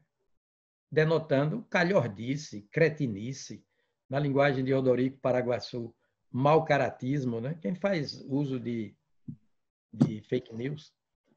Mas é preciso muito cuidado com a juridicização, o tratamento jurídico nesse sentido. O tratamento jurídico legislativo das fake news. Muito cuidado. Porque, às vezes, a pretexto, aliás, com um propósito sadio de impedir que a internet seja terra de ninguém, a lei pode exagerar e impedir que a internet seja território de todos. Ela tem que continuar território de todos. Agora, com todos os cuidados para que ela não seja terra de ninguém. É preciso muito cuidado. É preciso ver, a sua pergunta foi excelente, como todas as outras. É preciso ver em que não consistem as fake news. Elas não são o quê? Para depois a gente tentar dizer o que elas sejam. Que elas sejam em verdade sabidas e ainda assim massivamente divulgadas, robotizadas, a gente sabe. Mas elas não são o quê? Elas não são liberdade de expressão. É preciso entender isso. Porque a liberdade de expressão, a Constituição já diz quais os conteúdos. Artigo 5º, inciso 9º. Conteúdo artístico. Fake news não tem nada a ver com arte. Intelectual. Fake news não tem nada a ver com conteúdo intelectual. Científico. Fake news não tem nada a ver com conteúdo científico. E de comunicação no sentido dialógico, dialogal. É da discussão que nasce a luz. Uma discussão respeitosa. Não tem nada a ver com diálogo. Fake news. Fake news não são liberdade de expressão. Já é um avanço quando a gente diz isso. Fake news não são liberdade de pensamento. Inciso 4º do artigo 5º. Porque pensamento é queima de fosfato, é conceituação lógica, científica, conectada das coisas. Pensamento é elaboração de uma ideia, de um conceito, implica uma metodização, implica a busca da verdade. A ciência se compromete. O pensamento tem a ver com filosofia e com ciência. Fake news não tem nada a ver com filosofia, não tem nada a ver com ciência. Não tem nada a ver. O conceito de pensamento não tem nada a ver com fake news. Aí, finalmente, diz, não, mas tem a ver com informação. Não. Porque quando a Constituição assegura, no inciso 14 do artigo 5º, a liberdade de acesso à informação, você precisa de informação, não é, Emília? Para você se empoderar, se qualificar. Você quer saber das coisas, quer se informar das coisas, para qualificar a sua interlocução ou seu autoconhecimento. Também na busca do que seja verdadeiro. Fake news não é busca do que seja verdadeiro. É o contrário.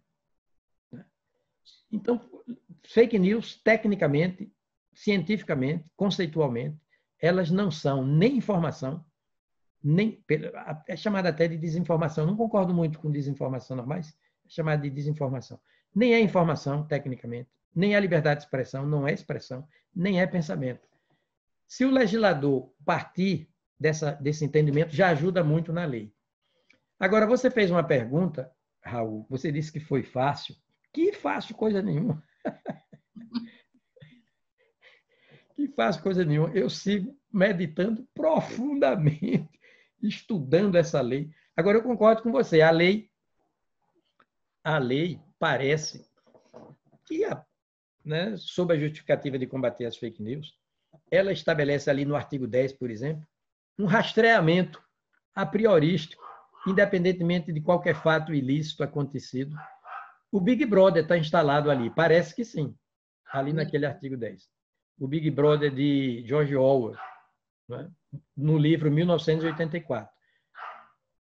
Eu não falei de O Preço da Liberdade é a Eterna Vigilância, citando um dos presidentes dos Estados Unidos, um dos fundadores da pátria norte-americana, jurista, inclusive, pensador, filósofo, Thomas Jefferson, quando ele disse o preço da liberdade é a eterna vigilância, viu, Beto? É a vigilância da gente contra o Estado. Nem a vigilância do Estado em cima da gente, não. Aquele artigo 10 está invertendo. É sondagem, rastreamento, não é? Investigação, espionagem, um Estado espião. Pelo menos até onde chega a minha investigação sobre o artigo 10. Eu acho esse artigo 10 perigosíssimo. Concordo E também me preocupa, não tenho uma resposta definitiva, mas me preocupa bloquear, tirar a conta. Não, você localiza o autor da fake news e vai ver se ele incorreu, por exemplo, em denunciação caluniosa, em calúnia, difamação, injúria, falsidade ideológica, e pune. E tenta punir, né? Instaura a persecução criminal. Agora, tirar a conta, bloquear, impedir, está me parecendo que não tem, numa primeira vista, assim, eu preciso aprofundar, não tem fundamento constitucional. Você me fez a mais difícil das perguntas. É verdade. E os leigos aqui entendem que a sua mesma percepção, ministro, que existe realmente essa subjetividade, né? esse uso realmente de poucos argumentos consistentes aí para esse bloqueio. Bloqueio. Agora, humildemente, eu digo a vocês que eu não tenho uma resposta precisa ainda, não tenho, estou em busca. Olha, eu não tenho a pretensão, isso não é falsa modéstia, não. Eu não tenho a pretensão da infalibilidade cognitiva, não tenho. Seria até uma arrogância de minha parte, de um narcisismo sem tamanho, eu me considerar cognitivamente infalível. Agora, eu tenho honestidade intelectual. Eu sou honesto intelectualmente, eu sou sincero. Eu não digo algo que não passe pelo crivo da minha análise, do meu convencimento ou tentativa de convencimento das coisas. Eu, no momento, Raul, não tenho uma resposta precisa para a sua pergunta, mas me causou estranheza, me causou espécie. Eu não gostei, mas ainda não tenho elementos cognitivos suficientes para dizer que houve uma erronia técnica ali. Vou seguir meditando. Ministro, eu vou ser aguardando o tempo aqui para a gente chegar aqui. Às 9 horas a gente encerra, mas tenho duas importantes perguntas aqui do nosso amigo Carlos Prado. E depois, na sequência, nós vamos para o Laerte Castro Alves. Carlos, por favor. Um momentinho só, viu, antes de cá. Esse nome Laerte Castro Alves me chamou a atenção pelo poeta Castro Alves, né? Um dos maiores poetas do mundo, de todos os tempos. O nordestino, o baiano, Antônio de Castro Alves. Carlos, por favor. Meu som está aberto? Sim. Bom, caro ministro, o senhor tem a minha admiração por sua trajetória e por ser um brasileiro exemplar. A minha pergunta, imagine o seguinte, imagine, ministro, um círculo formado por 3 cobras compridas, cada uma tentando engolir a outra pelo rabo. Se prosseguirem, engolindo uma a outra, fatalmente o ciclo se romperá. Se pararem no ponto em que estão, o ciclo se manterá intacto. É assim que me parece o quadro atual, formado pelos 3 poderes da República: executivo, legislativo e judiciário, todos com comportamentos não republicanos e um dependendo do outro para se manter. O senhor acha que as cobras ficarão paradas? Essa é a minha pergunta. São venenosas ou não, doutor Carlos? Está vendo? Mas, doutor Carlos, o senhor trouxe à tona, à baila, esse visual esférico das coisas. E nós sabemos que há pessoas que só veem as coisas angularmente, por um ângulo, mutiladamente, né? Parcialmente, limitadamente. E há pessoas que conseguem ver esfericamente. Viu, doutor Carlos? Não é? Esfericamente, ou seja, numa circunferência, numa esfera, estão todos os ângulos. E quando a gente tenta, se esforça, tenta ver qualquer problema da vida mais sério por todos os ângulos, ou seja, esfericamente, a gente está com a metodologia científica e filosófica mais correta, mais acertada. Manter o círculo, manter a esfera. Eu procuro ver as coisas esfericamente. Procuro fugir da angulação, da visão apenas lateral. Eu procuro uma visão central. Procuro a unidade, né? Fugir das polaridades, dos polos contrapostos. Eu não gosto de fazer a experiência dos polos. Eu gosto de fazer a experiência da unidade. Porque os polos existem, não? Nós sabemos disso, para se compor numa unidade. Por exemplo, Emília, o óvulo e o espermatozoide são polos contrapostos, logicamente. Quando eles conciliam sua funcionalidade, digamos, ou o óvulo se deixa penetrar pelo espermatozoide, portanto, fecundar. E o espermatozoide penetra o óvulo, fecunda o óvulo, essas polaridades iniciais se imolam, se sacrificam, desaparecem. Não há mais óvulo, não há mais espermatozoide. O ponto de unidade é que irrompe, como que quanticamente. Né? E o que se tem é uma terceira dimensão, que é o embrião, ou chamado de zigoto, que é o embrião dos primeiros dias. Primeiros 7 dias, outros dizem primeiros 14 dias. E Fernando Pessoa, exaltando essa virtude da unidade, dizia: primeiro estranha-se, homem e mulher, primeiro estranha-se, depois entranha-se. Depois entranha-se. E muito antes dele, o próprio Heráclito dizia: na contraposição visível dos polos, não há nada que não tenha o seu oposto. Na contraposição visível, a unidade invisível. E Spinoza, já no século XVII, perguntado se acreditava em Deus, ele disse que sim. Porém, desde que entendêssemos todos que Deus está no ponto de equilíbrio das coisas. Olha, Deus está no ponto de equilíbrio das coisas. E a filosofia grega, a filosofia clássica, disse, todo mundo sabe, médios invistos, a virtude está no meio. Quem vê esfericamente, por todos os ângulos, tem todas as chances de saltar para o ponto de unidade dos polos, de conciliação funcional dos polos. Por exemplo, Carlos Prado, vou lhe chamar de Carlos, minha idade, mais ou menos. Você é composto, como eu sou, Emília, Beto, Saul, Raul, todo mundo. Você é composto de QE, quociente emocional, e QI, quociente intelectual.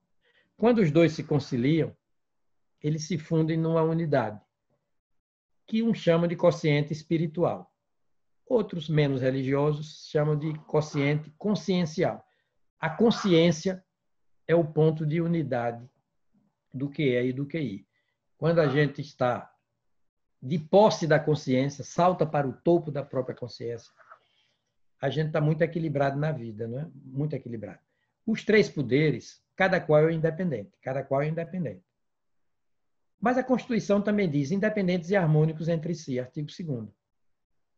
Claro que, no limite, você sacrifica a harmonia, porque nenhum pode abrir mão da independência, principalmente aquele que é desarmado. O único poder desarmado é o judiciário. E é por isso que fala por último. Se fosse armado, não falaria por último. Porque é um perigo entregar a última palavra a um poder armado. A força da arma passa a ser a linguagem imperial, né? De cima para baixo, ditada. Então, o ideal é que os 3 poderes dialoguem, conversem, sejam deferentes um para com o outro. Mas desde que entendamos que quando o conflito alcança o patamar da inconciliabilidade, quem dá a última palavra é o Poder Judiciário. Em todo povo civilizado é assim. Não há povo civilizado que não entregue a última palavra dos conflitos que não se resolvem amigavelmente, amistosamente, ao Poder Judiciário. Isso é uma conquista civilizatória. A conquista de se entregar a esse modelo de distribuição dos poderes, que começa com o legislativo, passa pelo executivo e termina no judiciário. Isso é uma conquista de civilização. Pois não, perfeito. Vamos então, Laerte, temos uns 3 minutinhos, porque eu quero fazer aqui um encerramento. Ministro, um grande prazer, tá? É sempre muito rico ouvi-lo, né? Ou ler qualquer coisa que tenha escrito. A minha pergunta vai no seguinte sentido, né? Vez ou outra, sempre se ouve, né, as acusações de que o STF ele legislou sobre determinado outro assunto. Pode citar, por exemplo, né, no último ano, alguns comentaram que a decisão do STF que criminalizou a homofobia, né, havia sido nesse sentido, ou seja, que o STF legislou sobre direito penal.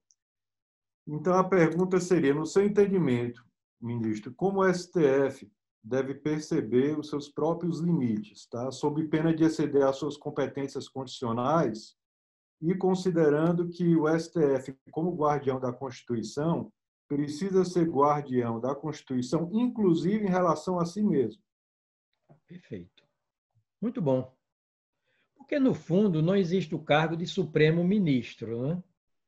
Olha o monocratismo de novo aí, volta. É Supremo Tribunal. Mas, ainda assim, ele é Supremo porque é o guardião derradeiro da lei suprema. O prestígio dele é derivado da Constituição. Ele guarda a lei suprema. E, por isso, é chamado de Suprema. É o guardião mor, o maior, o último, o derradeiro. Rui Barbosa dizia, só o Supremo tem o direito de errar por último. Eu até não gosto dessa frase.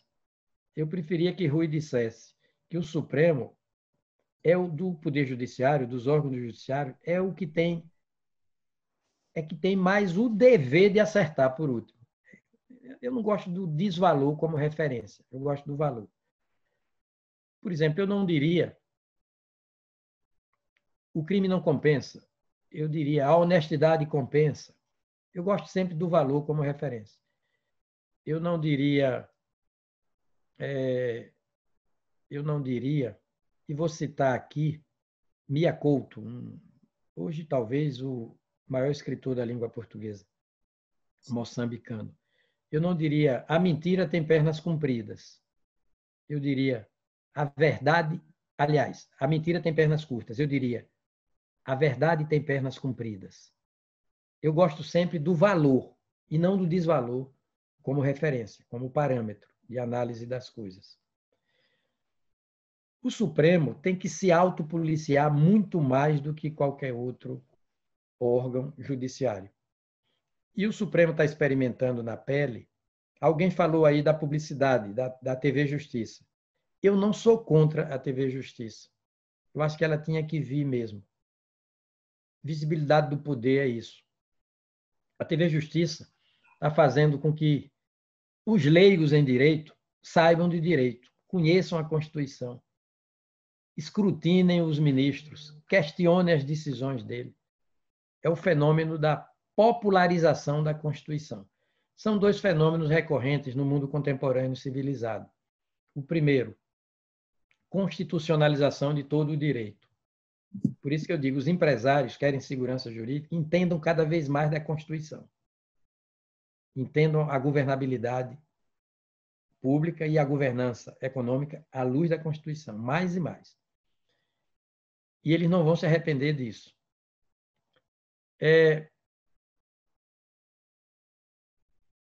Como eu diria isso? Cada vez mais, o segundo fenômeno recorrente é popularização da Constituição. Quem antecipou isso foi um jurista alemão, chamado Peter Haberli, num livro, ele é vivo, num livro prefaciado pelo ministro Gilmar Mendes, belo prefácio, de nome o livro A Sociedade Aberta dos Intérpretes da Constituição. Olha que coisa bonita. A Sociedade Aberta dos Intérpretes da Constituição. Vocês, a meu juízo, vocês deram um show aqui de conhecimento da Constituição. Vocês fizeram perguntas que me encostaram na parede. Sinceramente, todas. Apenas eu entendo que vocês fizeram muito bem. Fizeram muito bem, fizeram perguntas delicadíssimas, que estão na ordem do dia. E eu estou aqui para o enfrentamento desses questionamentos mais agudos. Nós estamos vivendo uma quadra histórica de transe, não é, Carlos Prado? De transe, de tensionamento, de fricção. E a internet tem concorrido para isso. Nesse momento, a internet está à procura da sua própria identidade. Nós estamos, todos nós aqui, buscando. Eu vi isso eu fui fazer uma palestra na Academia Brasileira de Letras e uma acadêmica notável, ali todos são notáveis, né? Rosisca Darcy, não é Darcy não, Ribeiro. Ela disse: ministro, esse tensionamento, essa fricção, esse estresse institucional é sinal de evolução. Nós estamos buscando um elo de pertencimento mais claro, mais sólido, mais nítido. Um elo de pertencimento ao Brasil. Nós precisamos nos identificar ainda mais com o nosso país. Agora, é processo. Democracia não vence por nocaute. É processo. Né? E o que é processual se desenrola no tempo. Quem aqui, participando desse debate, não tem ressignificado a própria vida pessoal, familiar, intelectual, profissional? Nós estamos vivendo de ressignificações. Porque estamos mais inteirados das coisas, estamos nos inteirando mais das coisas. As fake news desinteiram a gente. Elas desinteiram. São perigosas. De fora a parte das fake news, olha, esse celular meu aqui está me fazendo aposentar os meus dicionários de filosofia e da língua portuguesa. Eu tenho tudo aqui no Google, no Safari, tudo está aqui. Né? Como eu tenho aprendido, como tudo está facilitado. O saldo é positivo, viu, da internet. A despeito de tudo, é altamente positivo. O saldo da democracia brasileira é altamente positivo. Agora, ainda estamos batendo cabeça, ainda estamos derrapando. Há uma sensação de falta de ar, de falta de norte, de falta de chão. Né? Você diz que está faltando liderança. Eu diria, as instituições estão tomando o lugar das lideranças e fazem bem. Rui Barbosa disse salvação sim, salvadores não. Não sei se já disse isso nessa live aqui. Eu pronunciei isso ou não? Não, né? Salvação sim, salvadores não. Nós precisamos de instituições. Olha, por exemplo, Emília está promovendo esse debate a partir de uma instituição, a LIDE. É ela que está nos congregando aqui. Brecht disse, o alemão, poeta, dramaturgo, escritor, pensador, filósofo, Brecht disse, triste de um povo que precisa de heróis. Nós precisamos de instituições. Por isso que estamos nos agrupando, né, agindo em torno das instituições. É a segunda vez que eu falo para a LIDE, nos últimos meses, com muito gosto, porque é uma instituição que está liderando um processo de tomada de consciência das coisas. E ministro... Emília vai passar e a LIDE vai ficar. Isso. As instituições são o reino da permanência, o reino da transparência, o reino da impessoalidade. As instituições. O Brasil está amadurecendo. Chega de megafones do próprio umbigo, né? De narcisistas.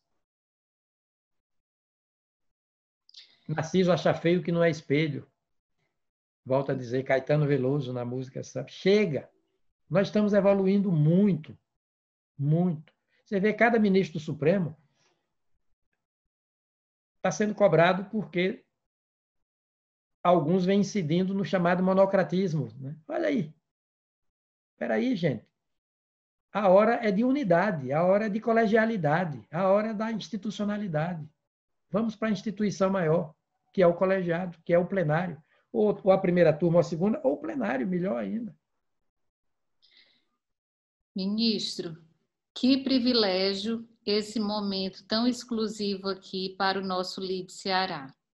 Eu chego a ser um pouco egoísta e desejar que o senhor não fosse sergipano e sim fosse um cearense, para a gente ter mais perto aqui.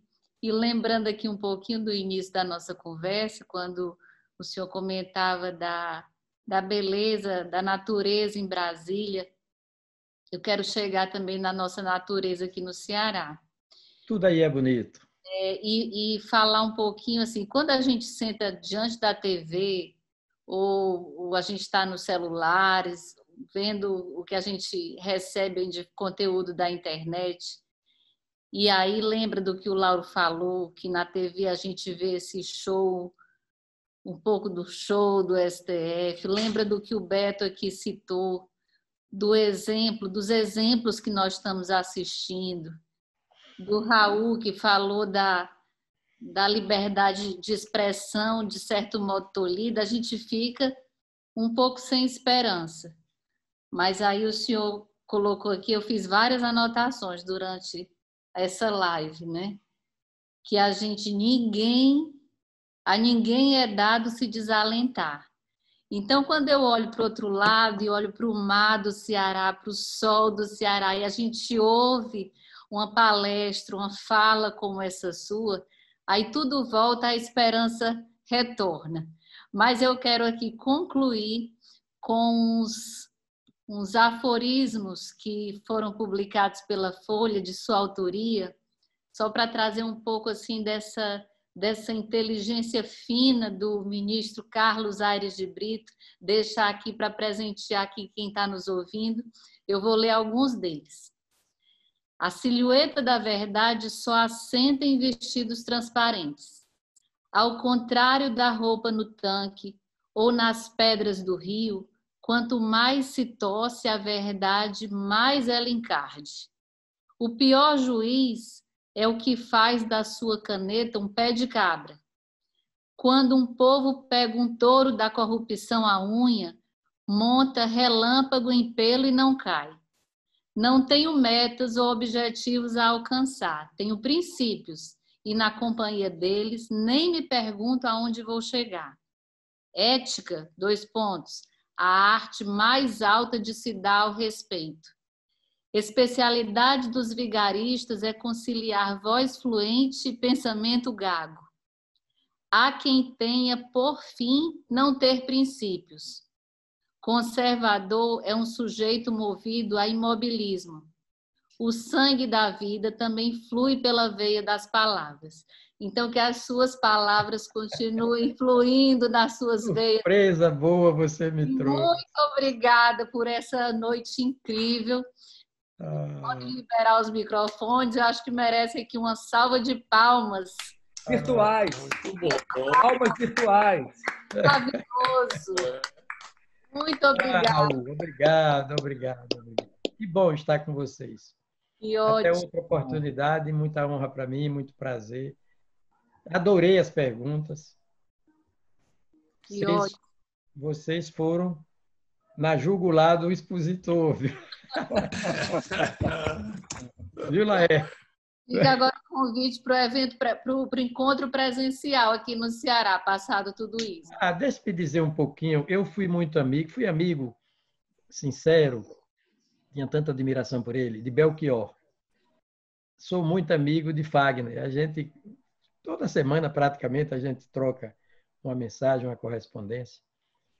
Muito amigo de Paulo Bonavides, do poeta, do desembargador Ximenes. Sim, Fernando Ximenes. De Valmir Pontes Filho, constitucionalista, administrativista. Quanta gente do Ceará. Do nosso Dimas, professor.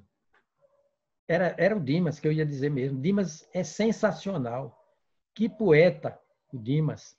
Ele me manda os livros dele, espetacular. E Paulo Bonavides, eu já falei, não é? É mestre de todos nós.